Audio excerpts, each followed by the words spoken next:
বিয়ের প্রথম রাতে আমার ছেলের ঘর থেকে চিৎকার শোনা যায়। সকাল হলেই বৌমা ছেলেকে ডিভোর্স দিয়ে দেয় এবং বলে আপনার ছেলের ডাক্তারি পরীক্ষা করান। আমি আমার ছেলেকে 3বার দিয়ে দিয়েছি এবং এই একই ঘটনা 3বারই ঘটেছে। চতুর্থবারের মতো আমি নিজেই আমার ছেলের ঘরে কনে সেজে বসেছিলাম। 1-0 মিনিট পরে যা ঘটেছিল তা আমার আত্মাকে নাড়া দিয়েছিল। কারণ আমার ছেলে হ্যালো বন্ধুরা, কেমন আছো তোমরা সবাই? আমি তোমাদের সবার প্রিয় ফাহিমা আপু তোমাদের জন্য নিয়ে এলাম একটা নতুন গল্প। আজকের গল্পটা শুনলে তোমাদের 100 হাত নাড়াতে হবে প্রতিদিন নিয়মিত ঘুপাকপির গল্প পাওয়ার জন্য। আর আমার সাথে কথা বলতে চাইলে আমার চ্যানেলটি সাবস্ক্রাইব করে নোটিফিকেশন বেলটি অল করে রাখুন। তো গল্পটি শুরু করা যাক। আজ আমার ছেলের দ্বিতীয় বিয়ে। তার প্রথম বিয়েতে কি হয়েছিল আমি তা ভুলে যেতে চেয়েছিলাম, কারণ সেটি একটি খুব অদ্ভুত ঘটনা ছিল। আজ ছিল তার দ্বিতীয় বিয়ে। আমি নিশ্চিত ছিলাম যে নতুন বউ আমার ছেলের যত্ন নেবে। আমার ছেলে অনেক টাকা উপার্জন করেছিল, সে খুব ভালো এবং খুব সুন্দর দেখতে ছিল। সে এই পরিবারের একমাত্র উত্তরাধিকারী ছিল, তাই সবাই তাকে ভালোবাসত। সেই জন্য এই বিশ্বাসটা কারোর অদ্ভুত মনে হয়নি। তার দ্বিতীয় বিয়ে এত তাড়াতাড়ি হতে চলেছে সেই জন্য আমার হৃদয় ধড়ফ করছিল। রাত যত ঘনিয়ে আসছিল আমার হৃদয় অতি দ্রুত স্পন্দন করছিল এবং আমি খুব চিন্তিত হয়ে পড়েছিলাম। আমার মেয়েও এ বিষয়ে সবটা জানত, তাই সেও আমার মতে চিন্তিত ছিল এবং বলেছিল যে যদি আজ এই ঘটনা আবার ঘটে তবে কি হবে। আমি বললাম তুমি ভালো কিছু বলো, আমি এমনিতেই চিন্তিত। এখন সব অতিথি এসেছেন। গতবার দেশে মহামারীর কারণে আমরা এত লোককে আমন্ত্রণ জানাতে পারিনি, তাই আত্মীয় স্বজন সবাই অনেক উৎসাহ নিয়ে এই বিয়েতে এসেছিলেন। সেই জন্য মানুষ আগের বিয়ের সম্পর্কে তেমন কিছু জানত না এবং কি হয় এছিল তাও জানত না, আর এটাও জানত না যে তাদের আবার বিয়ে কেন হচ্ছিল। আমার ছেলে এতে খুব খুশি ছিল, কোনো সমস্যা ছিল না, যেহেতু এই স্ত্রী তার প্রথম স্ত্রীর চেয়ে বেশি সুন্দরী ছিল এবং বয়সের দিক থেকেও ছোট ছিল, তাই সে সুখী হবে এটাই স্বাভাবিক। তখন শীতকাল ছিল, বেশিরভাগ অতিথি বাড়ির মধ্যে ছিলেন আর অনুষ্ঠান বাইরে চলছিল, নাচ গান চলছিল, লোকেরা একে অপরের সাথে মজা করছিল। আমি বৌদিকে বলেছিলাম যে কোনে অন্য শহর থেকে এসেছে এবং সে খুব ক্লান্ত, আমার মনে হয় আজ তাকে বরের ঘরে পাঠানো উচিত নয়। আমার বৌদি বলল তোমার কি হয়েছে, তার সবেমাত্র বিয়ে হয়েছে, কেন তুমি তার প্রথম রাত্রি নষ্ট করতে যাচ্ছ? আমি জানি যে বিয়ে করে সবাই ক্লান্ত হয়ে যায়, কিন্তু তার এখন অল্প বয়স, কফি খাওয়াও ঠিক হয়ে যাবে, তাছাড়া সকালে রিসেপশনও আছে। আমি বললাম বেচারি অনেক ক্লান্ত হবে। আমার বৌদি বলে আজকাল কেউ এত তাড়াতাড়ি ক্লান্ত হয় না, মেয়েরা বিয়ে করতে খুব পছন্দ করে, তাকে তোমার ছেলের ঘরে পাঠিয়ে দাও। এখন রাত 12 হয়ে গেছে, সকালে উঠে রেডি হতে হবে। আমি জানি না কেন তুমি এত সময় নষ্ট করছো। সব আচার অনুষ্ঠান সম্পন্ন হয়েছে, নাচ গান করে সবাই ক্লান্ত, বেচারা কোনো রুমে যেতে চায়। আমার বৌদি একটা ছোট কথাকে অনেক বড় করে বলতে ভালোবাসত। সে ছিল আমার থেকে বড়, তাই আমি ভেবেছিলাম আমার তার সাথে পরামর্শ করা উচিত। সে আমাকে সব জিনিসগুলি গুছিয়ে বলেছিল এবং তারপরে সে নিজেই বলেছিল যে এখন কনে ঘুরে যাবে। তারপর কনেকে রুমে নিয়ে যাওয়া হলো, বাকি সবাইকে রুম থেকে বের করে কনের পাশে আমি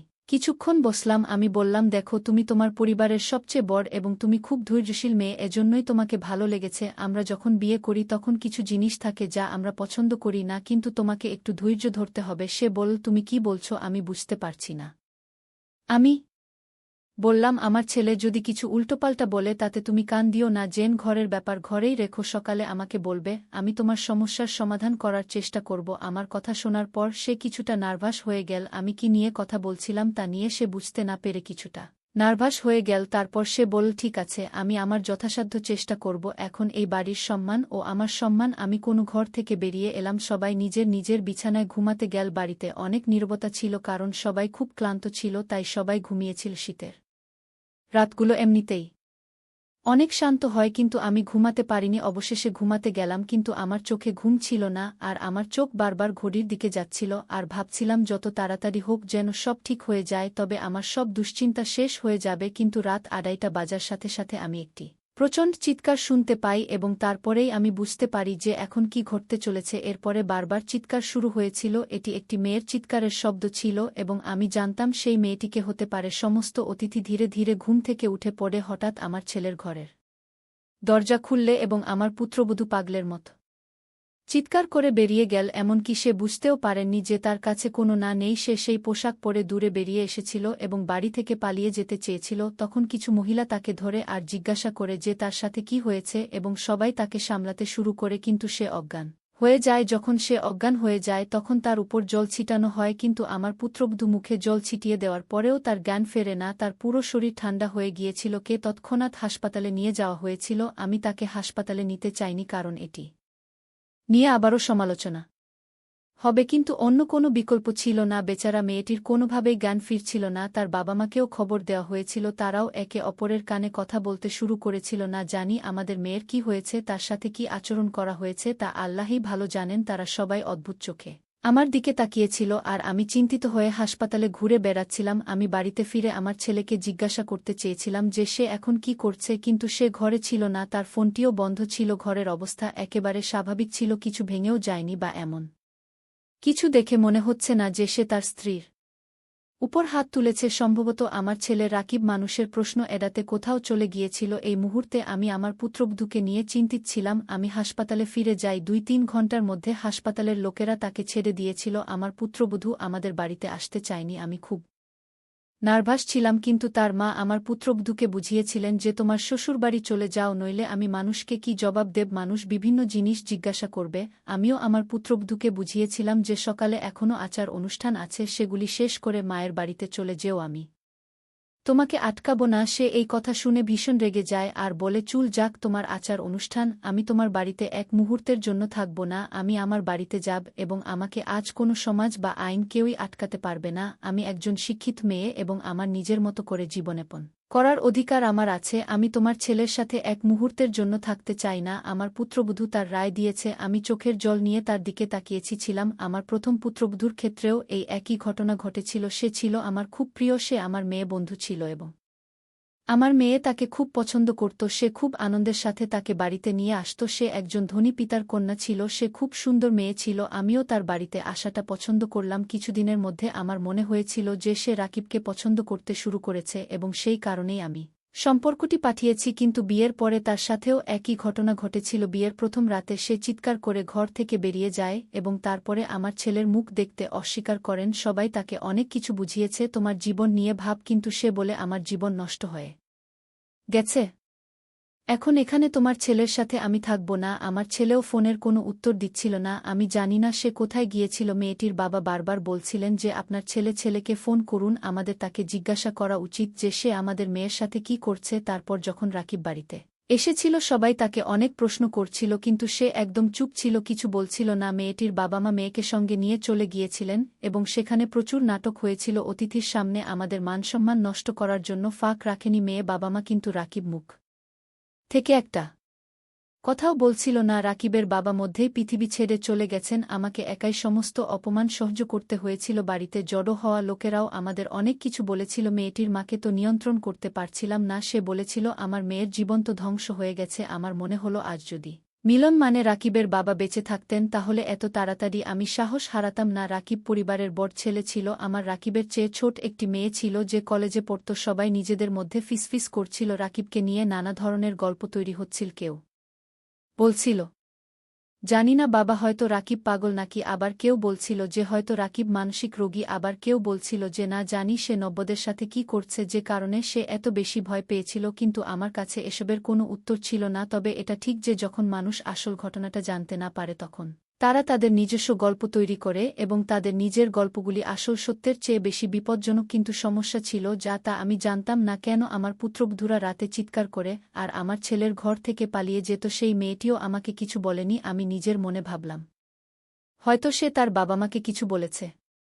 আমি সত্যটা জানার জন্য তাদের বাড়িতে ফোন করেছিলাম, যদিও তারা আমাদের সাথে সম্পর্ক শেষ করে দিয়েছিল। কিন্তু একজন মানুষ হিসেবে আমি তার খোঁজ নেওয়ার জন্য ফোন করেছিলাম। মেয়েটির মা ফোনটি তুলেছিলেন। আমি জিজ্ঞেস করেছিলাম এখন তাদের মেয়ে কেমন আছে। আমার কণ্ঠস্বর শুনে তিনি রেগে গিয়েছিলেন। তিনি বলেন আমার মেয়ে এখনও সুস্থ হয়নি। আর আমার প্রথম পুত্রবধূর ক্ষেত্রেও একই ঘটনা ঘটেছিল। আমার মেয়ে আমাকে বলেছিল যে সে কমপক্ষে ৬-৭ মাস ধরে অসুস্থ ছিল। কিন্তু আমার ছেলের সমস্যাটা কি ছিল আমি তো কিছুই বুঝতে পারিনি, যে কি অভাব ছিল যার জন্য তার স্ত্রীর ভয়ে পালিয়ে যেত। রাকিব খুব সাধারণ ছিল, শৈশব থেকেই সে কম কথা বলত, কিন্তু তার মধ্যে এমন কোনো আচরণ ছিল না যা এখন অস্বাভাবিক হতে পারে। রাকিব আমার প্রথম সন্তান ছিল। আমরা তাকে অনেক ভালোবাসা দিয়ে বড় করেছিলাম, কিন্তু আমাদের এত ভালোবাসা দেওয়ার পরও সে নষ্ট হয়নি। হ্যাঁ, সে তার সৌন্দর্য নিয়ে গর্বিত ছিল। সে বলত যে সবাই আমার সৌন্দর্য আর স্মার্টনেসের সামনে বাকিরা কিছুই না। সে ভালো ব্র্যান্ডের জিনিস পরতে খুব পছন্দ করত, পড়াশোনাতেও ভালো ছিল, সময়মতো চাকরিও পেয়েছিল। তার বোনের জন্য সে একজন দায়িত্বশীল ভাই ছিল। সে তার বোন সীমাকে কলেজে নিয়ে যেত এবং তাকে ফিরিয়ে আনত আর আমাকে বাড়ির খরচের জন্য অর্থ দিত। কখনো আমার সাথে উচ্চস্বরে কথাও বলত না। তা সেরকম কোনো বন্ধু ছিল না যার সঙ্গে পরে সে নেশা করত। তার খুব অল্প বন্ধু ছিল। তার যে সবচেয়ে ভালো বন্ধু ছিল সে বিদেশে থাকত।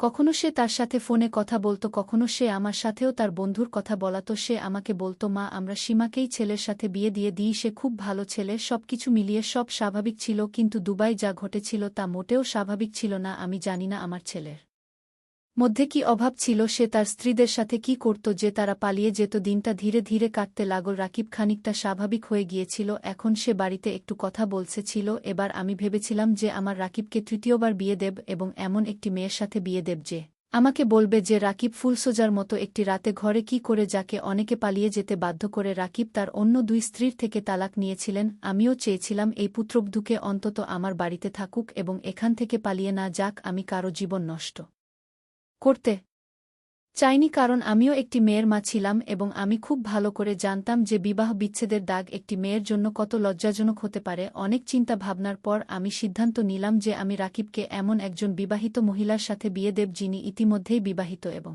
তালাকপ্রাপ্ত বা বিধবা। শীঘ্রই আমি এমন একটি মেয়েকে খুঁজে পেলাম। মেয়েরাও বিয়ে করার জন্য তাড়াহুড়ো করছিল, তাই তারাও খুব বেশি খোঁজখবর নেয়নি। মেয়েটি অল্প বয়সী ছিল, কিন্তু খুব সুন্দর ছিল না, ঠিকঠাক ছিল, রোগা পাতলা চেহারা ও স্বাভাবিকের চেয়ে একটু ছোট না ছিল আমি মেয়েটির পরিবারকে বলেছিলাম যে আমার ছেলের আগেও বিয়ে হয়েছে এবং আমার ছেলের সেই স্ত্রী কিছু সময়ের জন্য ছিল এবং তারপর সে চলে যায়। মেয়েটি যখন বিয়েতে রাজি হয় তখন আমি রাকিবকে মেয়েটির ছবি দেখালাম। তখন সে তাকে বিয়ে করতে চায়নি, সে এত সাধারণ মেয়েকে বিয়ে করতে চায়নি। রাকিবের কথা শুনে আমি তাকে বকা দিয়ে বললাম, চুপ করো, দিন দিন তুমি যেরকম কাজ করছো এই কাজগুলোর কারণে তোমার কখনই বিয়ে করা উচিত নয়। কিন্তু আমি কতক্ষণ বসে তোমার যত্ন নেব? আমি চলে যাওয়ার পরে এমন কেউ তো থাকবে যার সাথে তুমি তোমার জীবন কাটাতে পারবে। এইসব কথা বলার সময় আমার চোখে অস্ত্র চলে আসে। রাকিব আমার চোখে জল দেখে চুপ করে গেল এবং সে বিয়েতে রাজি হল আর উঠে রুমে গেল। কোথাও না কোথাও রাকিবের মনে কিছু না কিছু ছিল যা সে আমার কাছ থেকে লুকাচ্ছিল। কিন্তু এবার আমিও সিদ্ধান্ত নিয়েছিলাম যে আমি সত্যতা জান। আমি আগেই